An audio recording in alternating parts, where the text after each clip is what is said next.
नमस्कार, बहुत स्वागत है आपका। आप देख रहे हैं ग्रैंड धर्मा सन्मार्ग। होली की आप सभी दर्शकों को ढेर सारी शुभकामनाएं। इस बार होली बहुत ही शुभ और दुर्लभ संयोग के साथ आया है। पूरे 499 साल के बाद कुछ ऐसे संयोग बने हैं कि 4 महायुगों में ये होली मनाई जाएगी। इस होली के दिन खास प्रयोग करके अपनी मनोकामनाओं की पूर्ति आप कर सकते हैं। तो हर वर्ष फाल्गुन मास की पूर्णिमा को होलिका दहन किया जाता है और चैत्र मास की प्रतिपदा को होली मनाई जाती है, रंगों वाली होली। वैसे बहुत जगह पूर्णिमा के दिन भी रंगों वाली होली खेली जाती है। तो होली पर तिथियों को लेकर थोड़ी उलझन है, लेकिन उसके बारे में तो हम डिस्क्रिप्शन में आपको विस्तार से देंगे, शुभ तिथि और होलिका दहन से जुड़ी हुई तमाम चीज़ों के बारे में। तो धर्म ग्रंथ कहता है कि होलिका दहन पूर्णिमा तिथि में भद्रा रहित काल में करना चाहिए, और अगर प्रदोष काल में भद्रा हो और निश्चित काल से पहले भद्रा समाप्त हो रही हो तो मध्य रात्रि से पहले होलिका दहन कर लेना चाहिए। तो इस वर्ष हालांकि ये नियम लागू नहीं है, क्योंकि मध्य रात्रि में भी भद्रा का साया है और अगले दिन प्रदोष काल से पहले पूर्णिमा समाप्त होगी। तो ऐसे में भद्रा मुख काल को छोड़कर होलिका दहन किए जाएंगे। तो होलिका दहन की जो राख होती है, इसका सबसे ज़्यादा महत्व है जीवन में, क्योंकि इस राख से आप जीवन की हर तरह की मुश्किलों से बच सकते हैं। भौतिक, आर्थिक और मन की उलझनों को समाप्त करने के लिए धन की चाहत है, नौकरी व्यवसाय नहीं चल रहा, रिश्तों में समस्या है, नकारात्मक ऊर्जाओं का प्रकोप है, तब ऐसे में होलिका दहन की राख से छोटे से प्रयोग किए जाते हैं, जो आपके हर कठिनाइयों से आपको बाहर निकालेगा और मुश्किलों से बाहर बचाए रखेगा। तो रंगोत्सव इस बार आप मनाएंगे, लेकिन इस दिन होलिका दहन यानी कि एक दिन पहले आप विशेष प्रयोग जरूर कीजिएगा। होली की रात तमाम तरह के प्रयोग किए जाते हैं ताकि जीवन के जो धन की समस्या है वो समाप्त हो जाए। किसी तरह की कोई आर्थिक तंगी है तो इस दिन माँ लक्ष्मी और भगवान श्री हरि की भी विधिवत पूजा की जाती है, और पूजा समाप्त होने के बाद आप चाहें तो गाय के लिए, कुत्ते के लिए या किसी भी पशु के लिए कुछ चारा या कुछ रोटियां वगैरह निकाल दें, और इसके साथ ही गरीब व्यक्तियों में खाने पीने की वस्तु दान करें। क्योंकि ये पर्व ही है खाने पीने का, उल्लास मनाने का, तो आप भी खाइए, अन्य लोगों को भी दीजिए, वो भी तृप्त होकर आपको आशीर्वाद देंगे। तो होली के दिन व्यापार में अगर उन्नति ना हो रहा हो तब एक छोटा सा प्रयोग किया जाता है। जब होलिका दहन होगी तो उसका राख थोड़ा सा लाकर लाल रंग के कपड़े में बांधकर धन के स्थान पे रख दें।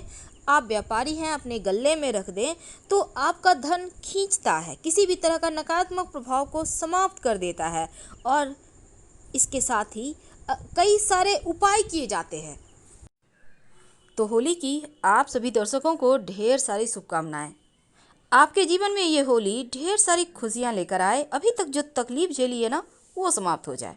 तो होलिका में गाय के गोबर से बने उपले की माला बनाई जाती है और उस माला में छोटे छोटे 7 उपले होते हैं। अब रात के समय होलिका दहन होता है और माँ होलिका जो होती है ना, उनके साथ माला जो है वहाँ पर उनका प्रतीक मानकर सब कुछ जलाया जाता है, और बस उद्देश्य एक ही होता है कि होली के साथ घर में रहने वाली सारी बुरी नज़र बलाएं जल जाए, घर में सुख शांति आए, समृद्धि बढ़े।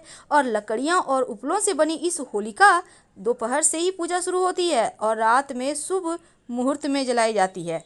और इस दिन घरों में भी जो भी पकवान बनता है होलिका में उसका भोग लगाया जाता है। वैसे तो शाम तक शुभ मुहूर्त पर होलिका दहन हो जाता है। तो आज हम जो बात कर रहे हैं ना, होलिका दहन की जो राख होती है इसके विशेष प्रयोग के बारे में। आखिर इस राख का कौन सा प्रयोग करें कि जीवन की खुशियाँ लौट आए। तो होलिका दहन तो फाल्गुन मास की पूर्णिमा तिथि की मनाई जाती है और उसके अगले दिन रंगों वाली होली मनाई जाती है। इस दिन शत्रुता भूलकर गले लगने का दिन है, एक दूसरे के घर में जाकर खाने का दिन है, प्रेम लुटाने का दिन है। तो घर में सुख शांति के लिए छोटे छोटे प्रयोग किए जाते हैं। आज हम आपको एक खास प्रयोग बताएंगे। कई बार क्या होता है, घर में पति पत्नी की बनती नहीं, बहुत कलह क्लेश, आप परेशान हैं, क्या करें? तो जो क्लेश है वो उसकी शांति के लिए घर में जो नकारात्मक ऊर्जा बढ़ गया है, जो आपके मन मस्तिष्क में हमेशा ही क्रोध बढ़ रहा है, हमेशा ही आवेश में आपको रखता है, आपकी वाणी में कटुता पैदा कर रहा है, उन चीज़ों से मुक्ति पाने के लिए एक छोटा सा काम कीजिएगा। होलिका की अग्नि में आप एक नया पैकेट आटा ले आइए, उसमें से थोड़ा सा निकाल लीजिए आटा, और जौ जौ अगर मिल जाए तो अच्छी बात, नहीं तो गेहूं की बालियां ले लीजिएगा। जौ जो पूजा में हवन में यूज होता है वही वाला जौ लेना है, और गेहूं का आटा थोड़ा सा जाकर होलिका दहन की अग्नि में अर्पित कर दें, तो यकीन मानिए घर में सुख शांति बढ़ेगा, और जो भी ऊपरी बलाएं होंगी, नज़र होंगी, बद्दुआएं होंगी, तो दोष होगा, ग्रहों की पीड़ाएं होंगी, समाप्त हो जाती है। अब हम एक छोटा सा प्रयोग और बताएंगे।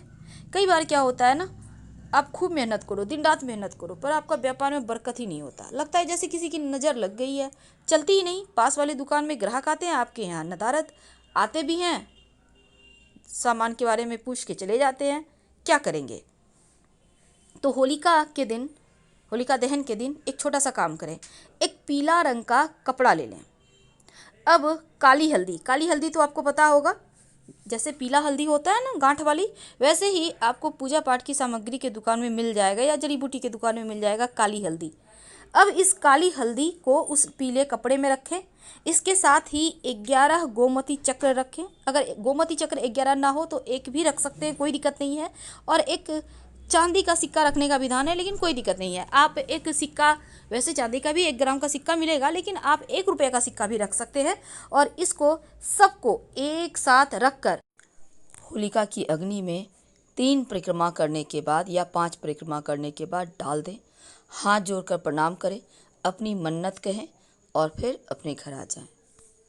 जब होलिका जलाई जाएगी ना, उस समय उस होलिका की अग्नि में थोड़ा सा चना, थोड़ा सा मटर, गेहूं और अलसी, जिसको हम तीसी भी कहते हैं, इसको अगर आप होलिका की अग्नि में डालें तो जीवन में धन की प्राप्ति होती है। वैसे तो पीपल के नीचे, पेड़ के नीचे एक दीपक जलाने का भी विधान है।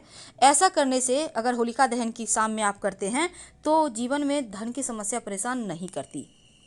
होलिका दहन के समय अगर आप चाहते हैं माँ लक्ष्मी की कृपा हो, माँ लक्ष्मी आपके घर चली आएँ, तब एक छोटा सा प्रयोग करें। धन की मुश्किलों को दूर करने के लिए, जो आपके घर परिवार पर अतृप्त आत्माओं का साया है, जो आपके घर में बरकत नहीं होने दे रहा, उनको तृप्त करने के लिए एक छोटा सा काम कीजिए।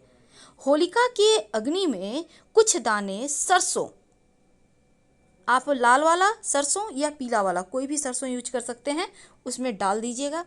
माँ लक्ष्मी का आशीर्वाद मिलता है। ये प्रयोग बहुत सिंपल है, लेकिन इसके फल आपको हाथों हाथ मिलेंगे। कई बार क्या होता है, आप होलिका की जो राख होती है ना, उसको थोड़ा सा घर ले आइएगा अगले दिन, और लाकर आप एक बर्तन में रखें। अब उस राख में थोड़ा सा नमक और थोड़ा सा पीला सरसों, जिसको राई कहते हैं, मिलाकर इसको रखिए। अपने घर में कहीं भी सुरक्षित स्थान पे रख दें, छज्जे उज्जे में रख दें, कहीं भी ऐसा जगह रखिए कि जैसे वो स्थिर रहे, पड़े रहे। यकीन मानिए किसी भी तरह का तंत्र मंत्र क्रियाएं असर नहीं करेंगी। किसी ने कुछ किया होगा वो समाप्त हो जाएगा, नज़र दोष बद्दुआओं से बचेंगे। बहुत सिंपल है। और अगले साल क्या करेंगे, इसको कहीं मिट्टी में साफ जगह दबा दीजिएगा या कहीं जल प्रवाह कर दीजिएगा, और फिर से फ्रेश लाकर रख लीजिएगा। तो जीवन में बरकत बढ़ाने के लिए छोटे छोटे प्रयोग किए जाते हैं।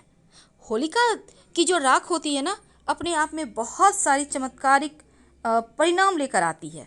तो होलिका की राख के बहुत सारे प्रयोग होते हैं। उन प्रयोगों में एक और प्रयोग किया जाता है। होलिका की जो राख है, देखिए, होली की रात सरसों के तेल का चौमुखा दीपक घर के मुख्य दरवाजे पर बाहर की तरफ जरूर लगाइए, उसकी पूजा करें और भगवान से सुख शांति समृद्धि की प्रार्थना करें। यह प्रयोग वो बहुत दुर्लभ आश्चर्यजनक परिणाम देती है। देखिए, घर में अगर आपको लगता है कि किसी ने कुछ करवा दिया, बहुत परेशान है, तब होलिका जब दहन हो जाए तो उसकी राख शांत होने के बाद थोड़ा सा ले आइए, या आप चाहें तो जब अग्नि है थोड़ा सा उसी में से थोड़ा सा अग्नि ले आइए, और अपने घर में आग्नेय कोण यानी दक्षिण पूरब कोना में तांबे के बर्तन में या मिट्टी के बर्तन में, मिट्टी का कोई भी बर्तन, आप दीपक में भी रख सकते हैं, उसको रख दें। रहने दे, पूरे साल रहने दे। और एक सरसों का तेल का दिया जरूर जलाइएगा। आपकी जो राख है थोड़ा सा लाल कपड़े में बांधकर अपने धन के स्थान पे या व्यापार के स्थान पे रख दें तो किसी भी तरह के नज़र दोष टोने टोटके से बचे रहेंगे। फिलहाल आपसे विदा लेते हैं। हर हर महादेव। धन्यवाद।